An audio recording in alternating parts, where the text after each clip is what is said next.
Assalamualaikum warahmatullahi wabarakatuh. Good morning, student. How are you today? I hope you are fine and always healthy. Pada pembelajaran kali ini, kita telah memasuki tema 5, subtema 1, pembelajaran keempat. Materi yang akan disampaikan yaitu terkait 1. Mengenal kondisi geografis Indonesia melalui peta. Yang kedua, upaya mempertahankan kemerdekaan Negara Kesatuan Republik Indonesia. Dan yang ketiga yaitu membuat ringkasan teks non-fiksi. Silahkan disiapkan alat tulisnya, duduk yang rapi, dan kita mulai ya. Materi pertama yang akan kita pelajari yaitu kenampakan geografis Indonesia melalui peta. Dengan menggunakan peta, kamu dapat mengetahui kondisi geografis sebagai negara termasuk kenampakan alamnya.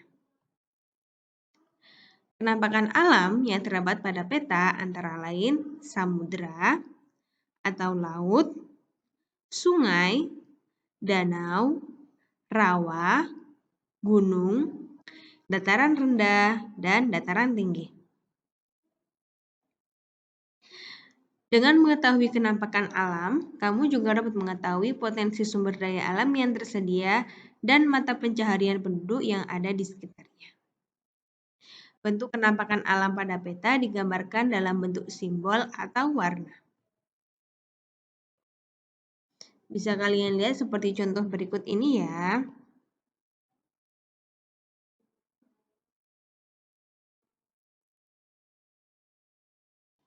Materi selanjutnya yaitu tentang usaha mempertahankan Negara Kesatuan Republik Indonesia.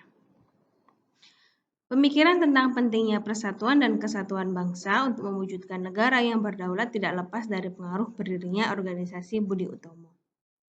Budi Utomo berdiri pada tanggal 20 Mei 1908. Organisasi itu berdiri berdasarkan pemikiran seorang lulusan Sekolah Dokter Jawa atau STOVIA yang bernama Dr. Wahidin Sudirohusodo. Dr. Wahidin Sudirohusodo ingin mengubah cara berjuang rakyat Indonesia dari perjuangan fisik kepada cara perjuangan melalui pendidikan. Ide ini menarik perhatian seorang mahasiswa STOVIA bernama Sutomo, yang pada akhirnya mendirikan organisasi modern pertama di Indonesia yang bernama Budi Utomo.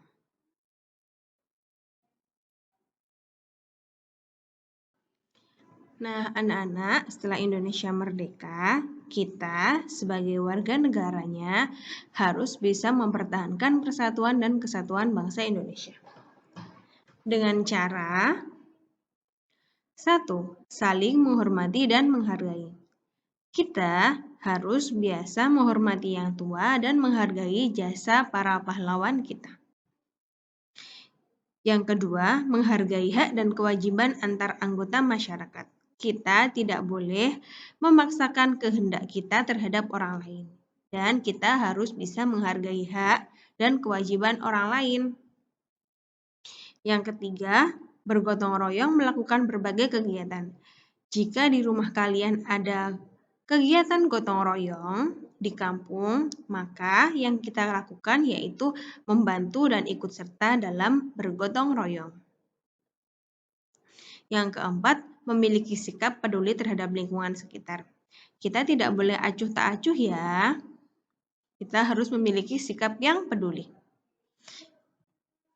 Yang kelima, menghargai pendapat orang lain saat bermusyawarah. Yang keenam, menolong tetangga yang mengalami musibah. Yang ketujuh, memiliki rasa toleransi antar sesama. Kita harus bisa menghargai orang lain, ya.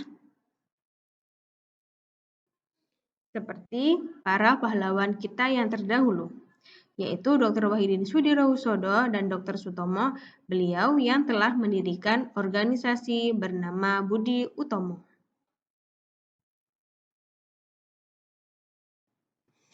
Nah, anak-anak, setelah kita selesai membaca sebuah teks non-fiksi, kita harus bisa membuat informasi dari bacaan tersebut. Menyajikan teks non-fiksi secara lebih singkat dengan mengambil intisari atau ide pokok dari teks. Jadi tidak perlu dituliskan semuanya, tetapi kita harus bisa merangkum dan mencari informasi yang ada di dalam teks tersebut. Bagaimana caranya? Yang perlu kalian perhatikan dalam membuat ringkasan teks non-fiksi yaitu yang pertama, membaca teks non-fiksi dengan seksama, kalian baca dengan teliti dan cermat. Yang kedua, menentukan ide pokok setiap paragraf pada teks non-fiksi. Dalam sebuah paragraf selalu ada ide pokoknya. Kalian tentukan, kemudian kalian catat ya. Yang ketiga yaitu menyusun ide pokok tersebut ke dalam beberapa kalimat menggunakan bahasa sendiri. Setelah kalian menemukan ide pokok dalam setiap paragraf, kalian susun menjadi sebuah kalimat dan bisa kalian menggunakan bahasa kalian sendiri. Jadi tidak harus sama dengan teks tersebut.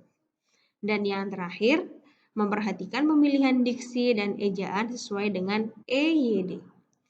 Setelah kalian menyusun kalimat-kalimat itu, kemudian kalian harus bisa memperhatikan pemilihan kata atau diksi dan ejaan yang sesuai dengan ejaan yang disempurnakan di dalam bahasa Indonesia. Mudah kan membuat ringkasan teks non-fiksi itu? Ayo sekarang kita praktekkan bersama-sama. Baik anak-anak, cukup sekian pembelajaran hari ini. Jangan lupa setelah ini silahkan dikerjakan tugasnya di Google Quiz.